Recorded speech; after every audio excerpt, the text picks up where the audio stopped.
जहाँ पर कोई दवाई काम नहीं करती वहाँ पर दो चीज़ों का प्रयोग किया जाता है, एक तो ये है और एक गिलोय। हर बीमारी को दूर करने का सामर्थ्य अगर किसी पौधे में है तो ये है मकोए।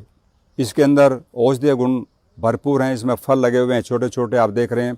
ये पकने के बाद में काले हो जाते हैं। ये दो प्रकार की होती है, एक रेड कलर के फल होते हैं और एक ब्लैक कलर के होते हैं, लेकिन ये ब्लैक वाली और यही ज़्यादा उत्तम मानी जाती है। नेत्रों के लिए, आँखों की कोई भी बीमारी है, चाहे कम दिखता है, रात्रि में नहीं दिखता है, आँखों में लाली है या दर्द होता है, ज्योति धीरे धीरे हमारी कम होती जा रही है, किसी भी अवस्था में नेत्र रोगों में आप इसका प्रयोग कर सकते हैं। इसके पत्तों का भी प्रयोग किया, इसका पंचांग प्रयोग करते हैं। पंचांग का अर्थ होता है इसका जड़, इसका तना, इसके पत्ते, इसका फल और इसका फूल, उसको पंचांग कहते हैं। जो उसके सारे तत्व उनके अंदर होते हैं, तो इसको कटिंग करके छाया में सुखा लेते हैं और उसका फिर थोड़ी थोड़ी मात्रा में काढ़ा बना करके उसका प्रयोग किया जाता है। तो नेत्रों के लिए उपयोगी है। दूसरा, बवासीर के लिए। आज हम देख रहे हैं लगभग लोगों को, अधिकांश भाई और बहनें पीड़ित हैं बवासीर से। तो ऐसी अवस्था में हम क्या करें? हम शुद्ध सात्विक आहार लें, सब्जियों का ज़्यादा प्रयोग करें। और देखिए, आपकी जानकारी के लिए, साग का प्रयोग नहीं करना चाहिए।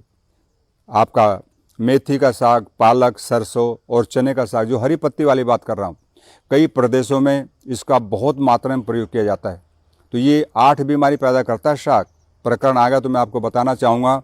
एक तो हड्डियों को गलाता है, दूसरा सुंदरता को नष्ट करता है, जिसके लिए हम लाखों रुपया खर्च करते हैं साल में, और तीसरा शक्ति का ह्रास करता है, बुद्धि का नाश करता है साग, और मेमोरी को लॉस करता है, बालों को बिना समय सफ़ेद करता है और नेत्र ज्योति को का नाश करता है। साग की बात कर रहा हूँ, मेथी, पालक, सरसों, चना। इसका साग खाएंगे तो आपका, इसका साग भी बनता है, इसका साग भी बना के खा सकते हैं आप, लेकिन उन सागों का प्रयोग आयुर्वेद में निषेध किया गया।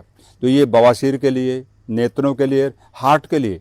आज हम देख रहे हैं हर गांव के अंदर, पहले ये बीमारियां शहरों में होती थी, लेकिन अब धीरे धीरे गांव में पहुंची, क्योंकि गांव का व्यक्ति आलसी हो गया, काम नहीं करता।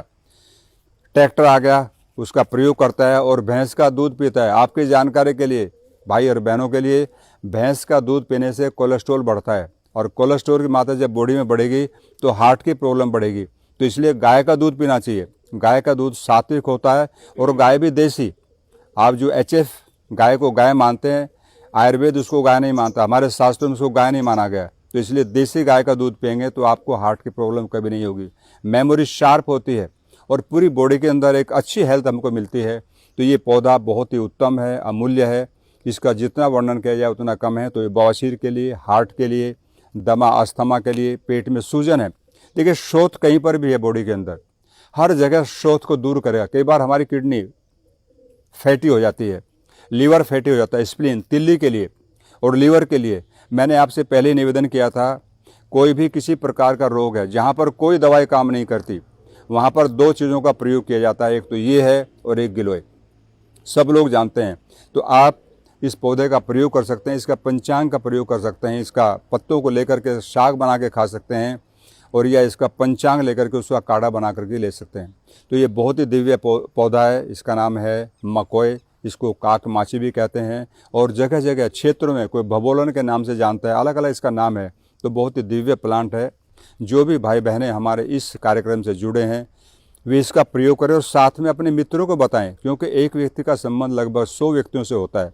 यदि आप इसका प्रचार प्रसार करेंगे तो ये भी बहुत बड़ी आपकी एक लोगों पर उपकार होगा। वो इसको जान करके प्रयोग करेंगे और इन बीमारियों से दूर रहते हुए अपने आप को अच्छी तरह से जीने का कार्यक्रम उनका होगा और वो सुखद अनुभूति कर सकेंगे।